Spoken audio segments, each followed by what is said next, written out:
This is Rachit Samyal. Welcome to the YouTube channel of Triple S. Guys, we are back with a new video. हम आज electricity के part 2 से start करेंगे. तो part 1 हमने last video में देखा, तो पार्ट 2 में हम आगे इसको इलेबोरेटली स्टडी करते हैं गाइस. Let's start guys. तो देखिए गाइस, सबसे पहले हम पढ़ेंगे टाइप ऑफ सब्सटेंसेस के बारे में. देखिए कोई कंडक्टर है, कंडक्टर के अंदर कुछ इलेक्ट्रॉन्स होंगे. ये इन इलेक्ट्रॉन्स की मूवमेंट की वजह से करंट कॉन्स्टिट्यूट होती है किसी भी सब्सटेंस के अंदर. देखिए अब कंडक्टर है क्या, तो देखिए सबसे पहले हम पढ़ेंगे कंडक्टर के बारे में. कंडक्टर वो सब्सटेंसेस रहते हैं जो इलेक्ट्रिसिटी को कंडक्ट करते हैं. मींस जब किसी भी सब्सटेंस के अंदर इलेक्ट्रॉन्स फ्री फ्लो करेंगे, जब इन इलेक्ट्रॉन्स को लो रेजिस्टेंस ऑफर की जाएगी, जब ज़्यादा ऑब्स्टेकल्स ना हो इन इलेक्ट्रॉन्स के फ्लो में, तो उस तरह के सब्सटेंस को हम बोलते हैं दैट इज कंडक्टर. और जो आपकी वायर्स हैं, they are the example of your conductor. देखिए ये आपके इलेक्ट्रिसिटी को कंडक्ट करती है और जो आपकी करंट है from one end to the another end पहुंच सकती है. तो अगर इसकी एग्जांपल दें, अगर कौन से मटेरियल आपके कंडक्टर रहते हैं, कॉपर, जो आपके घरों में आपकी वायरिंग है that is made of copper. Silver is a conductor. Tap water, basically tap water के अंदर डिजॉल्व इम्प्योरिटीज़ रहती हैं और इन्हीं डिजॉल्व इम्प्योरिटीज़ की वजह से चार्ज फ्लो करता है इनसाइड दी वाटर. तो हम कह सकते हैं tap water is also a conductor. और मोस्टली सारे मेटल जिनमें मेटल्स होंगे, they all are the examples of conductor. देखिए यहाँ पे आपको एक चीज़ नोट करनी है, जो आपके कंडक्टर्स हैं, कंडक्टर्स की लो रेजिस्टेंस रहती है. जितनी कम रेजिस्टेंस होगी उतना ही अच्छा कंडक्टर माना जाएगा किसी सब्सटेंस को. देखिए नेक्स्ट तरह का हम सब्सटेंस पढ़ेंगे दैट इज द इंसुलेटर. देखिए इंसुलेटर वो सब्सटेंसेस हैं जिनकी रेजिस्टेंस बहुत ज़्यादा हाई रहती है. हाई या इन्फिनिट रेजिस्टेंस वाले सब्सटेंसेस को हम इंसुलेटर कहते हैं. और ये जो आपकी करंट है, मीन जो आपके फ्लो ऑफ इलेक्ट्रॉन्स हैं, इनको ब्लॉक करते हैं, इनको काफ़ी ज़्यादा रेजिस्टेंस ऑफर करते हैं. और ये बेसिकली इनका इस्तेमाल सर्किट को प्रोटेक्ट करने के लिए किया जा सकता है. और जो हार्मफुल हाई वोल्टेज रहती है उसको भी ब्लॉक करने में इंसुलेटर काफ़ी ज़्यादा हेल्पफुल हो सकते हैं. और जो कॉमन इंसुलेटर्स हैं, अगर इसकी एग्जांपल दें तो आपकी एयर, प्योर वाटर. देखिए प्योर वाटर में डिजॉल्व इम्प्योरिटीज़ नहीं होती हैं, तो उसकी वजह से जो पार्टिकल्स चाहिए फॉर द कंडक्शन, कंडक्टिविटी के लिए जो पार्टिकल चाहिए वो भी बहुत कम होंगे, जिसकी वजह से pure water is considered as the insulator. आपका ग्लास, आपकी ड्राई वुड हम एग्जांपल देंगे, अगर हम प्लास्टिक की एग्जांपल दे सकते हैं, रबर की एग्जांपल दे सकते हैं, एक्सेट्रा लॉट ऑफ सब्सटेंसेस. तो ये सब्सटेंसेस आपके इंसुलेटर की एग्जांपल हैं. सेमीकंडक्टर, देखिए ये वो सब्सटेंस है जो कंडक्टर और इंसुलेटर के बीच में आते हैं. देखिए अब कौन सा सब्सटेंस सेमीकंडक्टर की तरह बिहेव करेगा, ये कुछ कंडीशंस पे डिपेंड करता है. जैसे सब्सटेंस की प्योरिटी पे डिपेंड करता है, वोल्टेज पे डिपेंड करता है और इवन टेम्परेचर पे भी डिपेंड करता है. तो इन्हीं कंडीशंस के बेसिस पे सब्सटेंस जो है वो इलेक्ट्रिसिटी को आइदर कंडक्ट करेगा या कंडक्ट नहीं करेगा.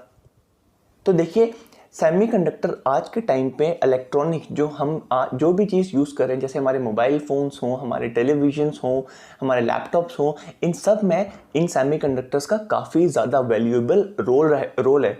और ये करते क्या है, बेसिकली ये करंट के फ्लो को मैनिपुलेट कर सकते हैं. या तो ये करंट को इंक्रीज़ कर सकते हैं, करंट को डिक्रीज़ कर सकते हैं. देखिए जो सेमीकंडक्टर रहता है उसके ऑपरेट करने के लिए एक पर्टिकुलर टेम्परेचर चाहिए.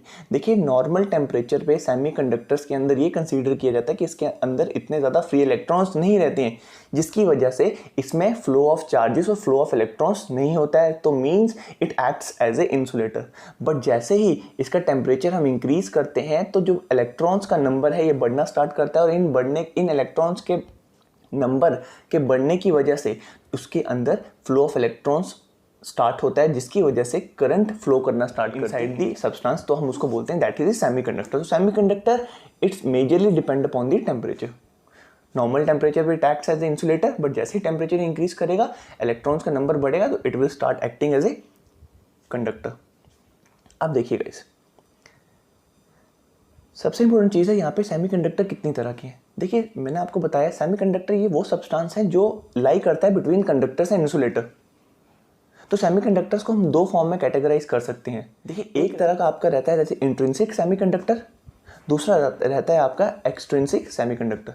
देखिए सबसे पहले हम देखते हैं इंट्रिंसिक सेमीकंडक्टर्स क्या होते हैं. देखिए वो सेमीकंडक्टर्स जिनमें सिर्फ एक तरह का मटेरियल इस्तेमाल हो, उनको हम इंट्रिंसिक सेमीकंडक्टर कहते हैं. इसकी आपकी एग्जांपल है सिलिकॉन और germanium. They are the examples of the intrinsic semiconductor. और हम इनको अनडोप्ड सेमीकंडक्टर भी कहते हैं, और we can say I type semiconductor. देखिए अनडोप का मतलब क्या है, मींस इन सेमीकंडक्टर सिलिकॉन का इस्तेमाल एज ए सेमीकंडक्टर हो सकता है, इसमें हम किसी भी तरह का दूसरा एलिमेंट इसमें ऐड नहीं करेंगे। अगर हम किसी चीज़ को ऐड करते हैं तो उसको बोलते हैं डोपिंग। तो मींस इसमें किसी और तरह का एलिमेंट ऐड नहीं हो रहा है, जिसकी वजह से हम कह सकते हैं it exist in a pure form. तो जो प्योर फॉर्म के मटेरियल होते हैं, सेमीकंडक्टर्स होते हैं, उनको हम बोलते हैं that is the intrinsic semiconductor. Second type of semiconductors आते हैं एक्सट्रिंसिक सेमीकंडक्टर्स।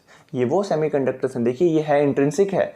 अगर आप सिलिकॉन में या जर्मेनियम जैसे इंट्रिंसिक सेमीकंडक्टर में कुछ दूसरा सब्सटेंस ऐड करो ताकि उसकी प्रॉपर्टी ऑल्टर हो सके, चेंज हो सके, तो उस तरह के सेमीकंडक्टर को आप कहेंगे एक्सट्रिंसिक सेमीकंडक्टर। इससे बेसिकली क्या होता है, हम डोपिंग करते हैं इस इंट्रिंसिक सेमीकंडक्टर को विद एनी अदर एलिमेंट ताकि उसकी प्रॉपर्टी को चेंज किया जा सके। देखिए अगर हम सिंपल एग्जांपल दें आपको, अगर हम एलॉयज को ही कंसीडर कर लें, एलॉयज दो मेटल को मिलकर बना होता है। देखिए एक इंडिविजुअल मेटल की प्रॉपर्टी अलग होगी, जब इन दोनों को हम ऐड करेंगे तो एक new type of property create होगी। तो एक्सट्रिंसिक सेमीकंडक्टर भी इसी फिनोमिना पे बेस्ड है। इंट्रिंसिक सेमीकंडक्टर की प्रॉपर्टी अलग रहती है, बट जब इसमें हम कोई और सब्सटेंस ऐड करते हैं तो उसकी वजह से इसकी प्रॉपर्टीज चेंज होना स्टार्ट होती है। तो वो काफ़ी ज़्यादा यूज़ किया जाता है इन आवर इलेक्ट्रॉनिक इंडस्ट्री। अब देखिए गाइस, यहाँ पे एक्सट्रिंसिक भी दो तरह के हैं, ठीक है, और ये डिपेंड करता है डोपिंग के ऊपर, ठीक है, किस तरह का मटेरियल हम ऐड कर रहे हैं। देखिए दो तरह के मटेरियल हो सकते हैं, एक जिसमें इलेक्ट्रॉन ज़्यादा हो, एक जिसमें इलेक्ट्रॉन कम हो, मींस प्रोटॉन ज़्यादा हो। देखिए प्रोटॉन का मतलब है यहाँ पे होल। प्रोटॉन, अगर किसी सब्सटेंस में इलेक्ट्रॉन की कमी है, ठीक है, that means there is a vacancy, तो वो दूसरे सब्सटेंस से इलेक्ट्रॉन को गेन कर सकता है। तो जहाँ पे इलेक्ट्रॉन की कमी होगी हम उसको कहेंगे होल, और जहाँ पे इलेक्ट्रॉन ज़्यादा होंगे दैट विल बी नेगेटिव। अब देखिए गाइस, दो तरह के एक्सट्रिंसिक सेमीकंडक्टर रहते हैं, ठीक है। वो कंडक्टर जिनमें एक्स्ट्रा इलेक्ट्रॉन हो उसको बोलते हैं एन टाइप ऑफ सेमीकंडक्टर, और वो एटम्स जिनमें इलेक्ट्रॉन्स कम हो उनको बोलते हैं P type of semiconductor. Means वहां पे हम कंसीडर करेंगे वहां पे होल्स हैं। अब देखिए इंट्रिंसिक सेमीकंडक्टर्स में जब हम पीरियोडिक टेबल के ग्रुप 5 एलिमेंट्स को ऐड करते हैं, जैसे फॉस्फोरस में एक्स्ट्रा इलेक्ट्रॉन रहता है, तो इसकी वजह से वहां पे एक्स्ट्रा उस तरह के सेमीकंडक्टर में एक्स्ट्रा इलेक्ट्रॉन क्रिएट होता है। तो उस तरह के सेमीकंडक्टर को हम कहते हैं एन टाइप ऑफ सेमीकंडक्टर।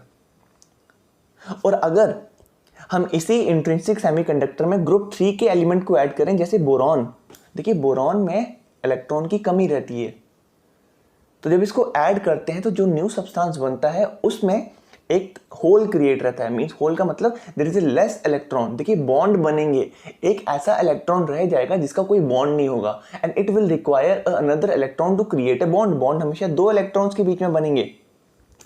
तो इस बोरॉन को ऐड करने की वजह से एक इलेक्ट्रॉन इंडिविजुअल रह जाएगा, इसको एक और इलेक्ट्रॉन की जरूरत रहेगी।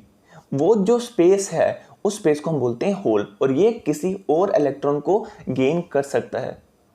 तो इस तरह के बोरॉन को ऐड करने की वजह से जो एक्सट्रिंसिक सेमीकंडक्टर बनता है, उस तरह के एक्सट्रिंसिक सेमीकंडक्टर को हम कहते हैं पी टाइप ऑफ सेमीकंडक्टर। तो जो मोस्ट कॉमनली यूज्ड आपके सेमीकंडक्टर्स हैं that is gallium arsenide, germanium और सिलिकॉन। ये चीज़ याद रखिएगा, ये काफ़ी मोस्ट कॉमनली यूज सेमीकंडक्टर्स हैं। ये आपके इलेक्ट्रॉनिक इंडस्ट्री में, आपके मोबाइल्स, आपके टीवी, आपके लैपटॉप, हर तरह का इलेक्ट्रॉनिक डिवाइस है, उसमें ये तीन सबसे मोस्ट कॉमनली यूज सेमीकंडक्टर रहते हैं। जो सिलिकॉन है, सिलिकॉन को आपके इलेक्ट्रिकल सर्किट में इस्तेमाल किया जाता है। जर्मेनियम को सोलर सेल्स और लेज़र डायोड्स में इस्तेमाल किया जाता है। I hope type of semiconductors आपको क्लियर हुए हों। तो गाइस नेक्स्ट कॉन्सेप्ट हम पढ़ने जा रहे हैं दैट इज सुपर कंडक्टर। ये बहुत ज़्यादा इंपॉर्टेंट है और एग्जाम में पॉसिबिलिटी है इसमें से आपको क्वेश्चन पूछा जा सके, क्योंकि आज के टाइम पे R&D के टाइम पे, रिसर्च एंड डेवलपमेंट के टाइम पे इस सुपर कंडक्टर को काफ़ी ज़्यादा रिसर्च किया जा रहा है। इस पर इसका डेवलपमेंट फेज आज भी कंटिन्यू है। तो देखिए सुपर कंडक्टर क्या है, ये वो मटेरियल हैं जो करंट की कंडक्टिविटी को, इलेक्ट्रिसिटी की कंडक्टिविटी को जीरो रेजिस्टेंस ऑफर करते हैं। जब आपका इलेक्ट्रॉन बिना किसी रेजिस्टेंस के फ्लो करे, बिना किसी ऑब्स्टेकल के फ्लो करे, तो उस तरह के कंडक्टर को हम बोलते हैं सुपर कंडक्टर। अब देखिए सुपर कंडक्टर है क्या, ये एक नॉर्मल कंडक्टर ही हम कंसीडर कर सकते हैं। देखिए नॉर्मल टाइम पे आपका conductor as a superconductor behave नहीं करता है। इसको सुपर कंडक्टर बिहेव करने के लिए एक पर्टिकुलर टेम्परेचर तक हमें पहुंचाना पड़ता है। जब ये वो उस पर्टिकुलर टेम्परेचर तक पहुंचता है तो इसमें जो ऑब्स्टेकल है, जो इसकी रेजिस्टेंस है वो जीरो हो जाती है। जो ऑब्स्टेकल ऑफर की जाती है to the electrons in normal conductors वो बिल्कुल खत्म हो जाती है और इसकी वजह से इलेक्ट्रॉन फ्रीली फ्लो करना स्टार्ट करते हैं। और देखिए जब इलेक्ट्रॉन फ्री फ्लो करेगा तो कोई भी एनर्जी लॉस नहीं होगी। देखिए आपका जो कंडक्टर है, जब कंडक्टर में इलेक्ट्रॉन फ्लो करते हैं, इलेक्ट्रॉन कोलाइड करते हैं आपके बाकी एलिमेंट से, हैवियर मॉलिक्यूल से कोलाइड करते हैं, उनके कोलिजन की वजह से, उन फ्रिक्शन की वजह से हीट प्रोड्यूस होती है एंड इवन आपके जो इलेक्ट्रिकल सर्किट्स हैं उनमें साउंड प्रोड्यूस होती है। तो ये जो हीट और साउंड है, it is a kind of loss of energy. और सुपर कंडक्टर में जब हम किसी भी सब्सटेंस को, किसी भी कंडक्टर को एक पर्टिकुलर टेम्परेचर तक लेके जाएं, उस केस में ये जो लॉस ऑफ एनर्जी है टोटली खत्म हो जाती है, कोई भी हीट और कोई भी साउंड क्रिएट नहीं होती है। तो this is how a conductor becomes a super conductor. और देखिए ये जो मटेरियल होते हैं जो सुपर कंडक्टर की तरह एक्ट करते हैं, इनको हमें एक्सट्रीमली लो टेम्परेचर तक लेके जाना पड़ता है। और जब इनको लो टेम्परेचर तक लेके जाते हैं, जो मोशन है उस कंडक्टर के अंदर वो सारे मोशन इम्पीड हो जाते हैं, जिसकी वजह से जो इलेक्ट्रॉन्स हैं वो बिना किसी से टकराए हुए आराम से फ्लो कर सकते हैं इनसाइड द कंडक्टर। एंड जब वो इजीली फ्लो करेंगे तो वी विल गेट वो conductor, that conductor will become a super conductor. और जो करंट फ्लो करेगी सुपर कंडक्टर में से उसको बोलते हैं दैट इज सुपर करंट। अब देखिए सुपर कंडक्टर की कुछ प्रॉपर्टीज भी हैं। देखिए जैसे मैंने अभी आपको बताया, कोई भी कंडक्टर सुपर कंडक्टर तभी बन सकता है जब हम उसको एक पर्टिकुलर टेम्परेचर तक लेके जाएं। देखिए वो टेम्परेचर जिसमें आपका कंडक्टर सुपर कंडक्टर में कन्वर्ट होता है, उस टेम्परेचर को हम बोलते हैं क्रिटिकल टेम्परेचर और ट्रांजिशन टेम्परेचर। और ये जो ट्रांजिशन होती है ये ग्रेजुअल नहीं होती है, ये आहिस्ता आहिस्ता नहीं होती है, इट इज सडन। जैसे ही वो पर्टिकुलर टेम्परेचर आपने अचीव किया तो जो आपका कंडक्टर है it will immediately transform into a super conductor. ये चीज़ याद रखिएगा, एग्जाम में ये चीज़ पूछी जा सकती है, क्या ये जो ट्रांजिशन होती है from conductor to superconductor, is it a piecemeal means gradual या सडन? तो आपका आंसर होगा सडन एंड कंप्लीट। एक पर्टिकुलर टेम्परेचर, सपोज हम कंसीडर करते हैं -200 डिग्री सेल्सियस पे एक कंडक्टर सुपर कंडक्टर में कन्वर्ट हो सकता है। तो देखिए 199 डिग्री सेल्सियस तक, -199 डिग्री सेल्सियस तक वो conductor will behave as a conductor. जैसे 200 degree Celsius -200 degree Celsius achieve किया, ये इमीडिएटली ट्रांसफॉर्म हो जाएगा इनटू अ सुपर कंडक्टर और ये जो कन्वर्जन होगी that will be complete conversion. I hope this might be clear to all of you. Next यहाँ पे प्रॉपर्टी है सुपर कंडक्टिविटी फेज में। जैसे मैंने आपको बताया सुपर कंडक्टर में जीरो रेजिस्टेंस रहती है, जीरो रेजिस्टेंस, तभी तो आपके इलेक्ट्रॉन्स बिना किसी के साथ कोलाइड किए आराम से फ्लो कर सकते हैं और इसमें कोई भी एनर्जी लॉस नहीं होती है। तो ये जो मटेरियल है सुपर कंडक्टिंग स्टेट में, जो मटेरियल है वो जीरो रेजिस्टेंस ऑफर करता है और ये आपको स्टेट अचीव हो सकती है only when you reach a critical temperature. ठीक है, और जब आप इस क्रिटिकल टेम्परेचर तक पहुंचते हैं तो आपकी जो रेजिस्टेंस है वो सडनली रिड्यूस होना स्टार्ट हो जाती है टू जीरो।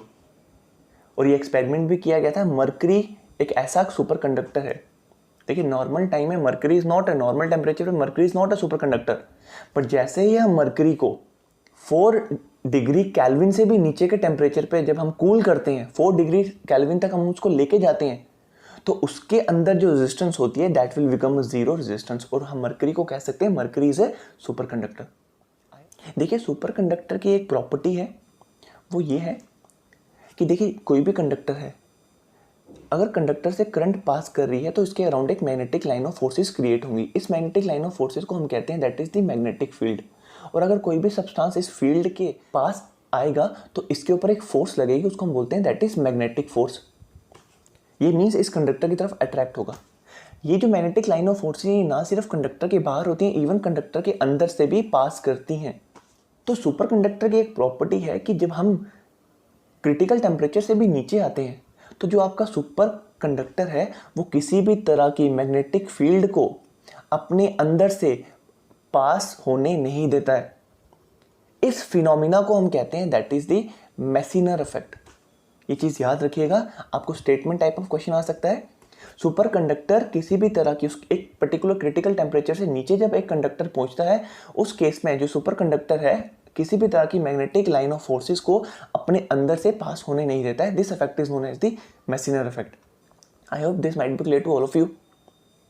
अब देखिए, सुपर कंडक्टिविटी का फिनोमेना डिस्कवर हुआ था इन 1911, जब एक Dutch physicist Heike Kamerlingh Onnes, जब इन्होंने मरकरी को 4 डिग्री केल्विन तक इन्होंने उसको कूल किया और ये देखा कि mercury has started behaving as a superconductor, क्योंकि मरकरी की रेजिस्टेंस हैज रीच्ड 0 और इसमें से कोई भी एनर्जी लॉस ऑफ एनर्जी इसमें से नहीं हो रही है, neither in the form of heat neither in the form of sound. तो इसी डिस्कवरी की वजह से इन Dutch physicist that is Heike Kamerlingh Onnes को 1913 में फिजिक्स का नोबेल प्राइज मिला था। अब देखिए, सुपर कंडक्टर्स का आज के टाइम पे इस्तेमाल कहाँ पे हो रहा है। देखिए, इसकी वैरायटी ऑफ एप्लीकेशंस हैं, बट जो सबसे नोटेबल एप्लीकेशन है वो आज के टाइम पे that is in the large hadron collider. देखिए, लार्ज हैड्रॉन कोलाइडर एग्जाम में पूछा जा सकता है, बहुत ज़्यादा पॉसिबिलिटी है। लार्ज हैड्रॉन कोलाइडर की लोकेशन है that is in Geneva, Switzerland की जिनीवा में इसकी लोकेशन है। एंड ये एग्जैक्टली स्विट्जरलैंड में, कंप्लीटली स्विट्जरलैंड में लोकेटेड नहीं है, it is on the border of France and Switzerland. France और स्विट्जरलैंड के बॉर्डर पे ही ये जो लार्ज हैड्रॉन कोलाइडर जो एक्सपेरिमेंटल लैब है इसको बनाया गया है।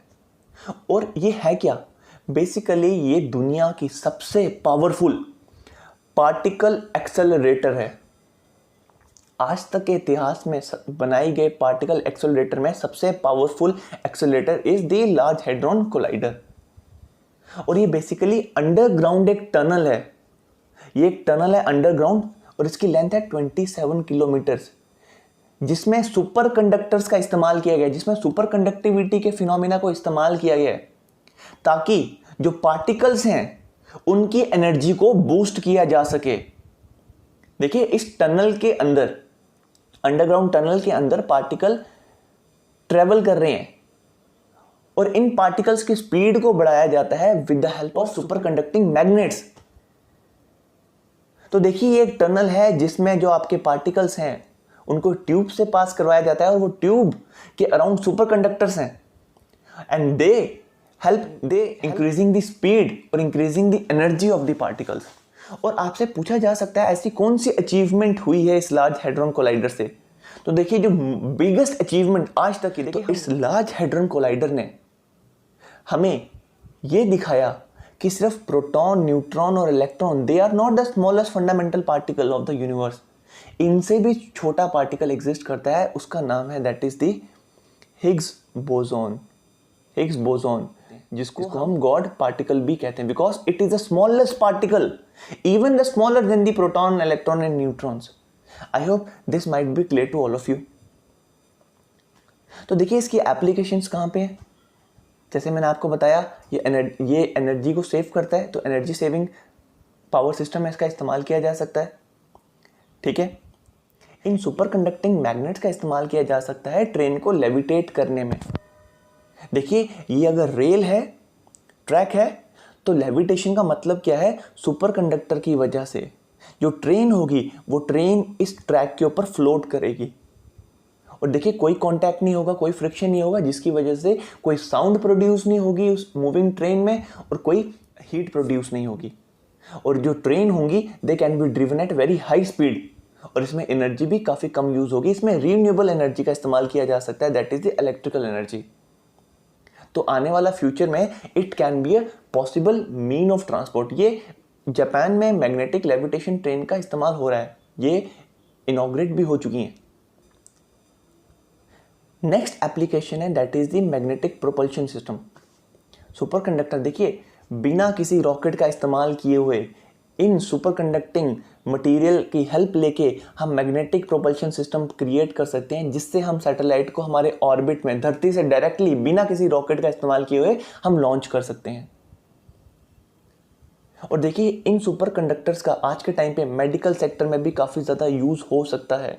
देखिए, इसमें हम ट्यूमर सेल्स को हेल्दी सेल्स से सेपरेट करवा सकते हैं by high gradient magnetic separation method. Next application है जैसे मैंने आपको बताया, सुपर कंडक्टर्स में जो इलेक्ट्रॉन्स फ्लो करते हैं उन पे कोई भी रेजिस्टेंस नहीं लगती है, तो वो फ्रीली मूव करते हैं, तो उनमें कोई एनर्जी लूज नहीं होती है। तो फ्यूचर में इन सुपर कंडक्टिंग वायर्स का इस्तेमाल कर सकते हैं for the transmission of the electricity. इनका हम ट्रांसमिशन लाइन में इस्तेमाल कर सकते हैं और इसके काफ़ी ज़्यादा एडवांटेजेस भी हो सकते हैं, बिकॉज इसमें कोई भी एनर्जी लॉस नहीं होगी, neither in the form of heat neither in the form of sound. और ये आने वाले टाइम पे हमें काफ़ी लो कॉस्ट एनर्जी भी प्रोवाइड करवा सकता है। तो these are the applications of the superconductors. Next आता है आपका chemical effect of electric current.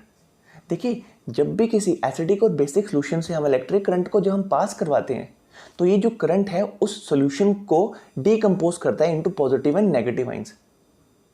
ये जो पॉजिटिव आइन है, ये डिकम्पोज होने के बाद नेगेटिव इलेक्ट्रोड, जिसे हम कैथोड कहते हैं, उसकी तरफ कलेक्ट होना स्टार्ट होते हैं। और जो ये नेगेटिव आइंस हैं, ये पॉजिटिव कैथोड, जिसे हम एनोड कहते हैं, ये उस पर कलेक्ट होना स्टार्ट होते हैं। इस प्रोसेस को हम बोलते हैं दैट इज द इलेक्ट्रोलिसिस। देखिए, इस प्रोसेस का इस्तेमाल भी काफ़ी ज़्यादा है। अगर आपने किसी बेस मेटल के ऊपर एक्सपेंसिव मेटल की लेयरिंग करनी है, तो इस प्रोसेस के थ्रू हो सकता है, और इस प्रोसेस को बोलते हैं दैट इज द इलेक्ट्रोप्लेटिंग। देखिए, जो आप अपने गाड़ी के रिम्स के ऊपर या आपके टायर के कवर्स के ऊपर जो आप क्रोम देखते हैं, या आप किसी भी मशीनरी पार्ट के ऊपर जो जिंक की कोटिंग देखते हैं, that is all done through the electroplating. I hope chemical effect of the current might be clear to all of you. देखिए, नेक्स्ट है आपका हीटिंग इफेक्ट ऑफ करंट। देखिए, इसमें क्या कहा जाता है कि जब आप इलेक्ट्रिक करंट को पास करवाते हैं किसी भी हाई रेजिस्टेंस वायर में से, जैसे नाइक्रोम वायर ले लेते हैं, तो वो वायर काफ़ी गर्म हो जाती है and it start producing heat. इस इफेक्ट को हम बोलते हैं that is the heating effect of current. या आप अपने घर पे भी देखते होंगे, आपकी जो वायर्स हैं, वायर जब उसमें से हीट करंट फ्लो करती है, it start getting warm, heat produce करना स्टार्ट करती है। उस इफेक्ट को हम बोलते हैं that is the heating effect of current. तो अगर हम इसे मैथमेटिकली अगर बात करें, जो हीट प्रोड्यूस हो रही है, इसको हम रिप्रेजेंट करते हैं that is H is equal to I² RT। और इस लॉ को हम कहते हैं that is the Joule's law of heating. इस लॉ, तो मतलब इस लॉ के मुताबिक जो हीट प्रोड्यूस होगी वो आपकी करंट के स्क्वायर के बराबर होगी, और जितना ज़्यादा रेजिस्टेंस होगी सर्किट में, उतनी ज़्यादा हीट प्रोड्यूस होगी, और जितने ज़्यादा टाइम के लिए एक कंडक्टर में से करंट फ्लो करेगी, उतनी ही ज़्यादा हीट प्रोड्यूस होगी। तो heat depends upon the current, resistance and time for which the current flows in the conductor. अगर हम इनकी एप्लीकेशंस की बात करें, तो electric bulb is a practical application of heating effect of current.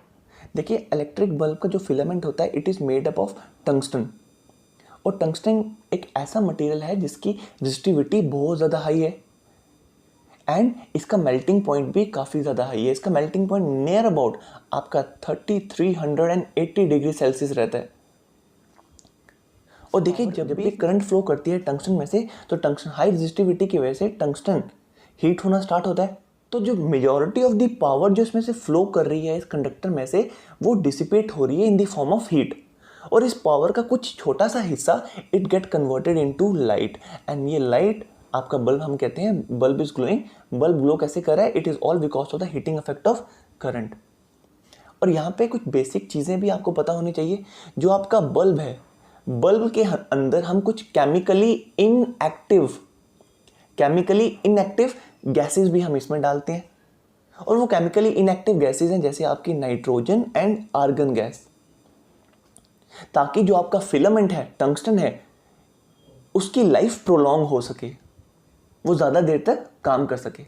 देखिए, जो आपका आर्गन और नाइट्रोजन है, it helps to prolong the life of your filament. Second application की बात करें इस हीटिंग इफेक्ट की, दैट इज इलेक्ट्रिक फ्यूज़। देखिए, इलेक्ट्रिक फ्यूज़ एक सेफ्टी डिवाइस है जो आपके हाउस होल्ड सर्किट्स में इस्तेमाल किया जाता है, and it also works on the principle of heating effect of current. और एक चीज़ हमेशा याद रखिएगा, जो आपकी मेन सप्लाई रहती है, उस मेन सप्लाई के साथ इसे सीरीज में कनेक्ट किया जाता है, ताकि अगर मेन सप्लाई में ज़्यादा करंट फ्लो हो, तो ये सीरीज में लगने की वजह से आपके इलेक्ट्रॉनिक सर्किट्स को बचा सकता है by disconnecting your whole circuit. अब देखिए, बनता किससे है? फ्यूज बनता है from an alloy which consist of lead and tin. Tin और लेड के अलॉय से इस फ्यूज़ को बनाया जाता है और इसका एक अप्रोप्रिएट मेल्टिंग पॉइंट रहता है। जब आपके सर्किट में जो आपकी करंट है वो एक सेफ लिमिट को जब एक्सीड करती है तो जो फ्यूज़ वायर है वो गर्म होना स्टार्ट होती है और जब एक पर्टिकुलर टेम्परेचर तक जब ये पहुंचती है तो ये मेल्ट होके उस सर्किट को ब्रेक कर देते हैं और आपके जो डिवाइसेस है, इलेक्ट्रॉनिक डिवाइसेस है, उनको प्रोटेक्ट करती है। तो these are the practical applications of the heating effect of current. Next हम पढ़ेंगे that is the electric power. देखिए इलेक्ट्रिक पावर है क्या? रेट ऑफ डूइंग वर्क और rate of consumption of electric energy is called electric power. देखिए पर unit time में आपका जो सर्किट है वो कितनी इलेक्ट्रिक एनर्जी को कंज्यूम कर रहा है उसे हम इलेक्ट्रिक पावर कहते हैं। तो power is given by W/T और पावर कैसा यूनिट है? That is what. आप जानते हैं जो आपका 1 हॉर्स पावर है, 1 हॉर्स पावर भी ये ऑल्टरनेटिव यूनिट है जिससे हम पावर को डिफाइन करते हैं। 1 horse power is equal to 746 watt. और जो इलेक्ट्रिक एनर्जी का जो कमर्शियल यूनिट है उसको हम मेजर करते हैं इन किलोवाट आवर में। देखिए जो आपकी इलेक्ट्रिक पावर है इसे हम रिप्रेजेंट करते हैं that is P is equal to I²R और वी कैन से जब ओम्स लॉ अगर अप्लाई करें तो P is equal to V²/R। तो this is what your electric power is. I hope guys आपको ये वीडियो अच्छी लगी हो। Please like, share and subscribe to our channel and don't forget to press the bell icon ताकि जब हम new video लेके आएँ तो आपको उसका नोटिफिकेशन मिलता रहे। तो guys study well and God bless you all.